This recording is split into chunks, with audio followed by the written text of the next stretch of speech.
Hello everyone, welcome to my channel. इस video के अंदर एक्सरसाइज 3.1 का क्वेश्चन 5th, 6th और 7th का सॉल्यूशन समझेंगे। क्वेश्चन 5th जिसके अंदर गिवन है half the perimeter of rectangular garden whose length is 4 metre more than it width is 36। अब क्वेश्चन के अंदर रेक्टेंगुलर गार्डन गिवन है। रेक्टेंगुलर गार्डन अगर गिवन है तो इसकी लेंथ और विड्थ भी दे रखी होगी। तो लेंथ इसने दिया, जो लेंथ है इसकी विड्थ से 4 मीटर ज़्यादा है और उसका जो पेरीमीटर है, पेरीमीटर को अगर हम हाफ करते हैं तो वो आता है 36। तो क्वेश्चन के अंदर पूछा है इसकी डायमेंशंस क्या होंगी। डायमेंशन मतलब जो इसकी लेंथ और विड्थ होगी वो क्या होगा, ये क्वेश्चन के अंदर पूछा है। तो स्टार्ट करते हैं इसका सॉल्यूशन।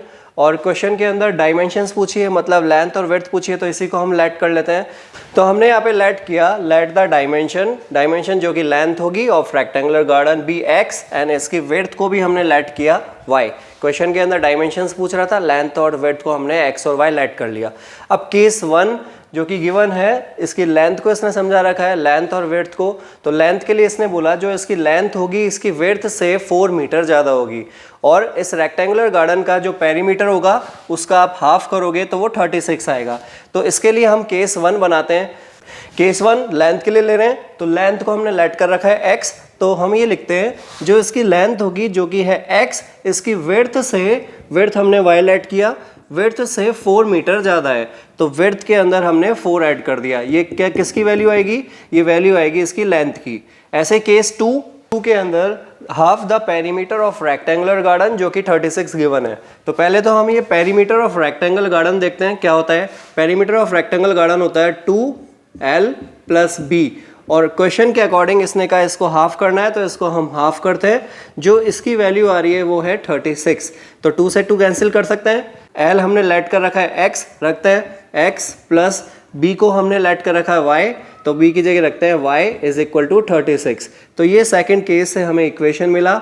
इस इक्वेशन से हम या तो x की वैल्यू फाइंड कर सकते हैं या फिर y की वैल्यू फाइंड कर सकते हैं। आप किसी भी एक की वैल्यू फाइंड कर सकते हो। तो मैं x की वैल्यू फाइंड करता हूँ, x = 36 - y। ये हमने x की वैल्यू को फाइंड किया। अभी हम क्या करेंगे, यहाँ पे x एंड y की वैल्यूज़ को रखेंगे और इससे एक टेबल बनाएंगे और टेबल बनाने के बाद में हमें ग्राफ ड्रॉ करना होगा। ग्राफ के ऊपर जहाँ पे भी ये दोनों लाइन एक दूसरे को इंटरसेक्ट करेगी वही हमारी x और y की वैल्यूज़ होगी। तो बनाते हैं केस 1 से टेबल। केस 1 से जब हम टेबल बनाते हैं तो पहले हम y की वैल्यू को लेट करते हैं। y की वैल्यू हम यहाँ पे कुछ भी लेट कर सकते हैं। आप 0 लेट कर सकते हो, 1 2 3 4 5 कुछ भी, जो भी आपको लेट करना है आप इसको लेट कर सकते हो। तो अगर मैं y की वैल्यू को 0 लेट करता हूँ, मैं लेट कर रहा हूँ y = 0, तो x की वैल्यू कितना होगा, हम यहाँ पे 0 पुट करते हैं तो 0 + 4, तो x की वैल्यू होगा 4। तो x की वैल्यू 4 है, कब लिखते हैं, x की वैल्यू 4 है जब हमने लेट किया y = 0। ऐसे ही आप y की वैल्यू कुछ भी लेट कर सकते हो। अभी मैं -4 लेट कर लेता हूँ क्योंकि -4 लेट करूँगा तो ये 0 हो जाएगी इसकी वैल्यू।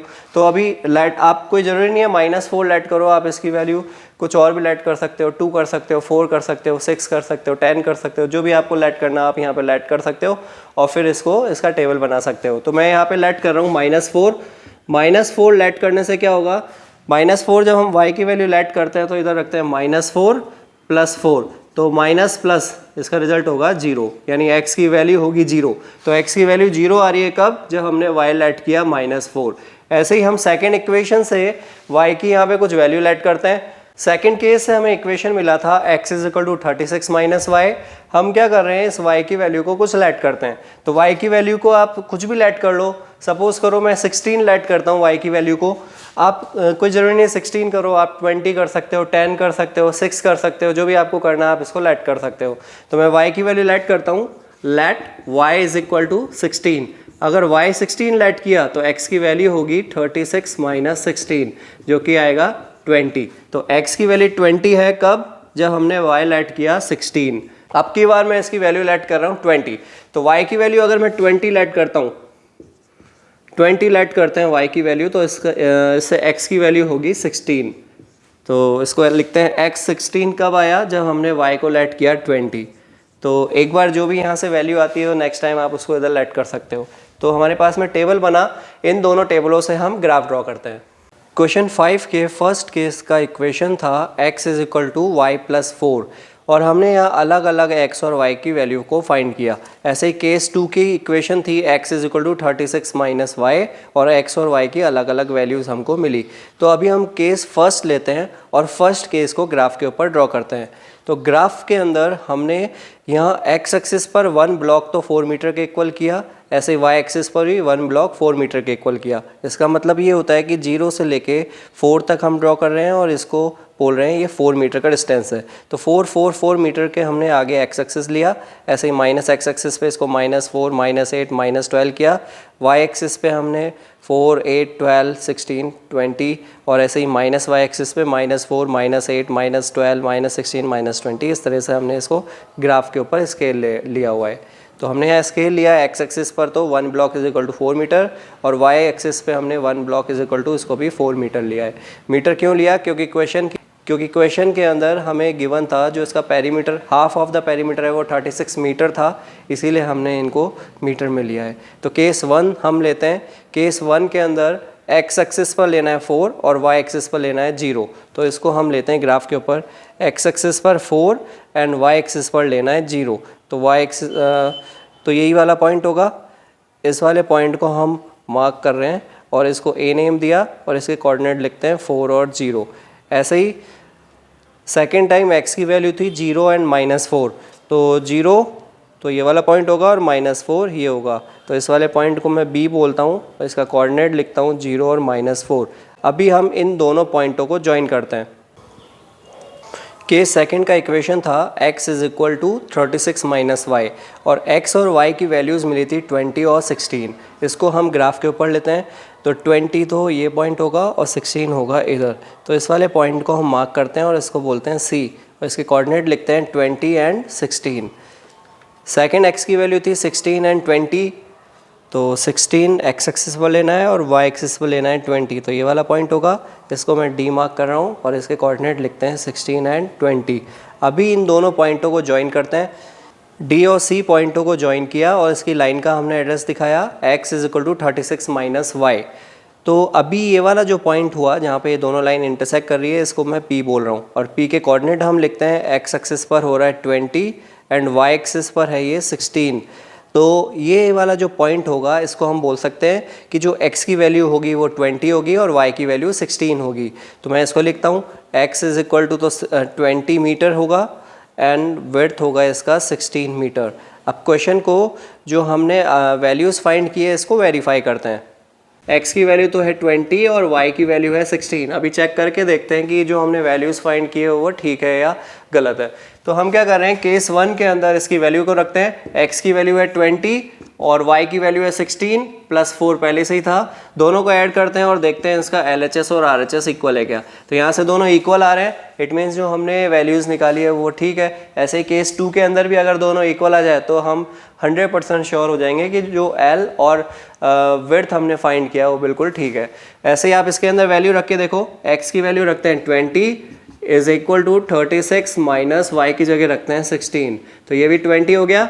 इधर से भी LHS और RHS इक्वल आ रहा है, इट मीन्स बिल्कुल हमने जो किया वो ठीक किया है। तो आप लिख सकते हो length of the rectangle garden 20 and width of the rectangular garden 16 metre.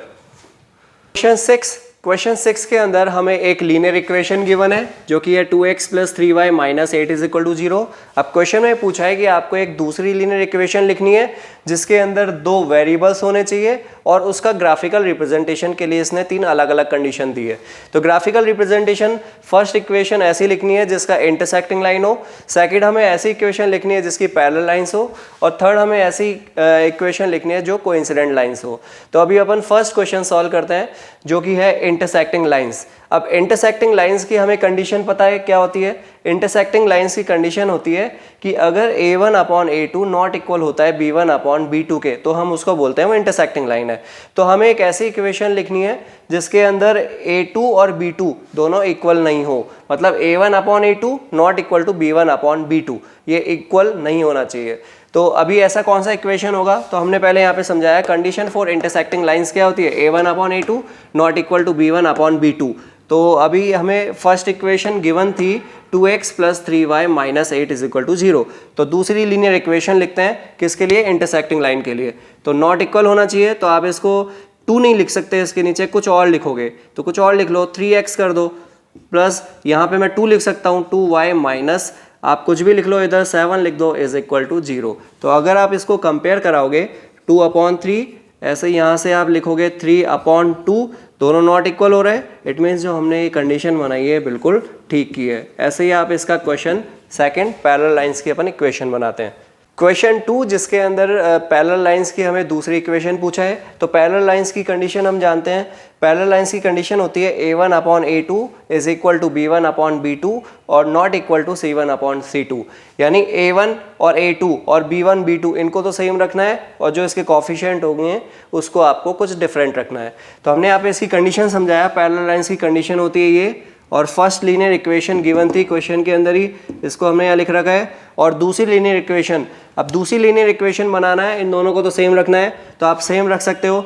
या तो आप इसमें 2 का कोई भी मल्टीपल ले लो, 2 से मल्टीप्लाई करा दो, 3 से करा दो, 4 से करा दो, या एज इट इज़ इन दोनों को आप सेम रख सकते हो। तो अभी आप इसको 2 का मल्टीपल ले सकते हो, 2 का मैं मल्टीपल ले रहा हूँ, 2 का मल्टीपल लिया हमने, 2 से मल्टीप्लाई करा रहे हैं तो ये हो गया 4x, इसको भी 2 से ही मल्टीप्लाई कराओगे तो ये हो जाएगा 6y, और इसको आप कुछ और नंबर ले सकते हो। तो नॉट इक्वल दिखाना है तो आप 9 ले सकते हो, 11 ले लो, कुछ भी ले लो जिससे नॉट इक्वल रहे। अभी ये जो इक्वेशन बनी है दूसरी इक्वेशन होगी जो कि हमारा आंसर होगा। आप इसको चेक करके भी देख सकते हो। चेक करते हैं, a1/a2 होगा इसका 2/4, दूसरा होगा 3/6 और कॉफिशिएंट टर्म होगा माइनस का 8/9। चेक करते हैं, ये 1/2 हो रहा है, ये भी 1/2 हो रहा है, ये दोनों तो इक्वल है लेकिन ये वाला नॉट इक्वल है। इट मीन्स जो हमने इक्वेशन बनाया वो बिल्कुल ठीक है। सॉल्व करते हैं इसका थर्ड पार्ट जो कि है कोइंसिडेंट लाइंस। थर्ड पार्ट के अंदर कोइंसिडेंट लाइंस की हमें कंडीशन पता है कि a1/a2, b1/b2, c1/c2 जो इनके तीनों के रेशोज होते हैं वो इक्वल होते हैं। तो हमने पहले इसकी कंडीशन को समझाया। कंडीशन हमसे पूछा था कोइंसिडेंट लाइन है तो इसकी कंडीशन ये होती है, और फर्स्ट इक्वेशन गिवन थी, सेकंड इक्वेशन लिखते हैं। तो सेकंड इक्वेशन बनाने के लिए हम क्या कर रहे हैं, या तो आप इस पूरी इक्वेशन को 2 से मल्टीप्लाई करा दो, या 3 से करा दो, या 4 से करा दो, जो भी आपको कराना है, लेकिन इन सबको सेम नंबर से मल्टीप्लाई होना चाहिए। तो अभी मैं इसको 2 से मल्टीप्लाई कराता हूँ, आप 3 से भी करा के देख सकते हो। चलो इस बार 3 से मल्टीप्लाई कराते हैं। अगर 3 से मल्टीप्लाई कराएंगे तो ये हो जाएगा 6x, इसको 3 से मल्टीप्लाई किया तो ये हो जाएगा 9y, इसको 3 से मल्टीप्लाई किया तो ये हो गया 24 इज इक्वल टू 0। तो ये जो होगा ये हमारा आंसर होगा। आप इसको वेरीफाई भी कर सकते हो। वेरीफाई करने के लिए हम लिख रहे हैं 2/6, ऐसे इसको लिखा 3/9 और ये होगा माइनस का 9/-24। चेक करते हैं तीनों इक्वल हो रहा है क्या। तो 1/3, ये भी 1/3 और माइनस से माइनस कैंसिल, ये भी 1/3 होगा। तो तीनों इक्वल हो रहे हैं। इट मीन्स जो हमने इक्वेशन बनाया बिल्कुल ठीक है। क्वेश्चन 7 जो कि इस एक्सरसाइज का लास्ट क्वेश्चन है, इस क्वेश्चन के अंदर इसने 2 इक्वेशन दे रखी है, x - y + 1 is equal to 0। Second equation है 3x + 2y - 12 is equal to 0। तो इन दोनों इक्वेशनों से ग्राफ ड्रॉ करना है। ग्राफ ड्रॉ करने के बाद में जो इसका ग्राफ ड्रॉ करेंगे तो इससे एक ट्रायंगुलर रीजन बनेगा, उस ट्रायंगुलर रीजन को शेड करना होगा, और जो भी ट्रायंगल बनेगा उसके कोऑर्डिनेट भी लिखने होंगे। तो स्टार्ट करते हैं इसका सॉल्यूशन स्टार्ट करने के लिए हमें पहले इन दोनों इक्वेशनों से टेबल बनाना होगा, उसके बाद उसको हम ग्राफ के ऊपर डिनोट करेंगे। तो इक्वेशन 1 लेते हैं। इक्वेशन 1 है x - y + 1 is equal to 0। अभी आप यहाँ से या तो x की वैल्यू फाइंड करोगे या y की वैल्यू फाइंड करोगे। तो हम x की वैल्यू फाइंड करते हैं। सारा RHS साइड चला जाएगा तो माइनस का y है, RHS साइड जाएगा तो प्लस होगा, और प्लस का 1 था, RHS साइड जाएगा तो -1। तो एक तो हमने ये वैल्यू x की वैल्यू फाइंड किया, इससे हम टेबल बनाते हैं। तो हम क्या कर रहे हैं, यहाँ पे कुछ y की वैल्यू को लेट करते हैं। y इज इक्वल टू, क्या लेट करूँ, 1 लेट कर लूँ। 1 लेट करते हैं तो x की वैल्यू होगा 1 - 1, x की वैल्यू होगा 0। तो x की वैल्यू 0 आ रही है कब, जब हमने y को लेट किया 1। एक बार y की वैल्यू को 0 लेट कर लो। y की वैल्यू को अगर हम 0 लेट करते हैं तो x की वैल्यू होगी 0 - 1, x होगा -1। तो x की वैल्यू -1 हो रही है कब, जब हमने y लेट किया 0। ऐसे ही हम सेकेंड इक्वेशन लेते हैं, इससे भी टेबुलर फॉर्म बनाते हैं।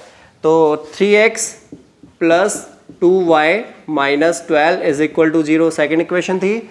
यहाँ से अब की बार हम y लेट करते हैं, क्योंकि सारे क्वेश्चन में हमने x ही लेट किया है, अभी हम y लेट करते हैं। तो y लेट करने के लिए y को तो हम इधर ही रखते हैं 2y, बाकी सबको RHS साइड भेज देते हैं। तो माइनस का 12 RHS साइड जाएगा तो प्लस का हो जाएगा, ऐसे ही ये 3x प्लस का है क्योंकि इसके आगे कोई साइन नहीं है तो प्लस का है, RHS साइड जाएगा तो माइनस का 3x होगा। अब दोनों मल्टीप्लाई में है तो y की वैल्यू फाइंड करने के लिए इसको हम डिवाइड में भेज रहे हैं, तो इक्वेशन बनेगा y is equal to 12 minus 3x upon 2। अभी हम यहाँ पे y की वैल्यू लेट करते हैं और इसका टेबल बनाते हैं। तो x की वैल्यू हम 0 लेट करते हैं, देखते हैं क्या आता है उसे। तो लेट किया हमने x is equal to 0, x अगर हम 0 लेट कर रहे हैं तो y की वैल्यू होगा 12 माइनस 3 इंटू 0 अपॉन 2। तो ये तो पूरा 0 हो गया, तो ये मिला 12 अपॉन 2 जो कि होगा 6, यानी y की वैल्यू 6 हो रही है। कब y की वैल्यू 6 हो रही है? जब हमने x को लेट किया 0। ऐसे अभी मैं x की वैल्यू को 4 लेट कर लेता हूँ, उससे क्या होगा, ये 12 हो जाएगा, 12 में से 12 माइनस करोगे और अपॉन 2 करोगे तो उसका रिजल्ट 0 होगा। तो मैं यहाँ x की वैल्यू लेट करता हूँ 4। x की वैल्यू अगर अपन 4 लेट करते हैं तो इक्वेशन होगा 12 माइनस 3 इंटू 4 अपॉन 2। इन दोनों को मल्टीप्लाई करोगे तो ये होगा 12 माइनस 12 अपॉन 2। तो 12 माइनस 12 0, तो 0 अपॉन 2। और यहाँ पे हम ये भी जानते हैं कि किसी भी नंबर अगर न्यूमरेटर में 0 होता है और डिनोमिनेटर में कुछ भी नंबर हो 1 2 3 4 5 6 कुछ भी हो सकता है, तो इसका रिजल्ट 0 आता है। अगर डिनोमिनेटर में 0 है तो उसको अपन बोलते हैं कैन नॉट बी डिटरमाइंड। तो y की वैल्यू आया 0, कब आया? जब हमने लेट किया x को 4। तो ये इससे टेबल बना, इन दोनों टेबलों से हम इसका ग्राफ ड्रॉ करते हैं। क्वेश्चन 7 के अंदर दो इक्वेशन थी। इक्वेशन फर्स्ट थी x minus y plus 1 is equal to 0। Equation second थी 3x plus 2y minus 12 is equal to 0। तो इन दोनों से हमें x और y की वैल्यूज़ मिली, इसके लिए हम इसका ग्राफ ड्रॉ कर रहे हैं। ग्राफ के ऊपर हमने x एक्सिस तो लिया 1 block is equal to 1 unit and y axis पर ही 1 block is equal to 1 unit लिया है। इसका मतलब 0 से लेके 1 तक हमने किया, फिर 2 3 4 इस तरह से हमने x एक्सिस पर किया। y एक्सिस पर भी 1 block is equal to 1 unit लिया, तो 0 से लेके 1 तक, फिर 2 3 4 और इस तरह से इसका माइनस y एक्सिस किया, -1 -2 -3 -4, और x एक्सिस का भी हमने -1 -2 -3 -4 ये हमने ग्राफ के ऊपर ड्रॉ किया। अब इक्वेशन फर्स्ट लेते हैं, x और y की वैल्यू 0 और 1 लेना है, तो 0 और 1 लेते हैं। 0 होगा ये वाला और इसके ऊपर मेरे को 1 तक जाना है, तो ये वाला पॉइंट होगा, इसको मैं मार्क करता हूँ A और इसके कोऑर्डिनेट लिखता हूँ 0 और 1। सेकंड x की वैल्यू गिवन थी -1 और 0, तो -1 होगा ये और 0 भी यही पॉइंट होगा, तो इसको मैं मार्क करता हूँ और इसके कोऑर्डिनेट लिखता हूँ B और इसके कोऑर्डिनेट लिखते हैं -1 और 0। अभी हम A और B को ज्वाइन करते हैं। A और B को ज्वाइन किया और इस लाइन का हमने एड्रेस लिखा x minus y plus 1 is equal to 0। Second equation लेते हैं। सेकेंड इक्वेशन के अंदर x और y की वैल्यू थी 0 और 6, यानी x एक्सिस पर 0 लेना है एंड y एक्सिस पर 6 लेना है। तो ये रहा 0 और इस पे आपको लेना है 6, तो 6 होगा ये वाला पॉइंट। इसको मैं मार्क कर रहा हूँ C और इसके कोऑर्डिनेट लिखते हैं 0 एंड 6। फिर x की वैल्यू थी 4 एंड y की वैल्यू थी 0, तो इसको हम लेते हैं x एक्सिस पर लेना है 4 और y एक्सिस पर 0, तो ये वाला ही पॉइंट होगा। इसको मैं मार्क कर रहा हूँ D और इसके कोऑर्डिनेट लिखता हूँ 4 और 0। अभी C और D को हम ज्वाइन करते हैं। C और D को ज्वाइन किया और इस लाइन का हम एड्रेस भी लिख देते हैं। इसका हमने एड्रेस भी लिखा 3x plus 2y minus 12 is equal to 0। अभी ये वाला जो पॉइंट होगा इसको हम मार्क, क्योंकि ये इंटरसेक्टिंग पॉइंट है, इस पॉइंट को हम मार्क करते हैं E और इसके कोऑर्डिनेट लिखते हैं। तो कोऑर्डिनेट होगा x एक्सिस पर तो होगा 2 और y एक्सिस पर होगा 3, तो E के कोऑर्डिनेट होगा 2 और 3। क्वेश्चन के अंदर गिवन था लीनियर इक्वेशन से ग्राफ ड्रॉ करो और जो ग्राफ के अंदर जो ट्राइंगल आएगा उसको आप शेडेड करो, तो इसको हम शेडेड करते हैं और इसके सारे कोऑर्डिनेट लिखो, तो इसके हमने सारे कोऑर्डिनेट ड्रॉ करे। एक्सरसाइज 3.1 का ऑल क्वेश्चन का सॉल्यूशन हमने समझा। आपको क्वेश्चन के सॉल्यूशन समझ में आए होंगे। नेक्स्ट वीडियो के अंदर एक्सरसाइज 3.2 के क्वेश्चंस का सॉल्यूशन समझेंगे। Thank you for watching my video.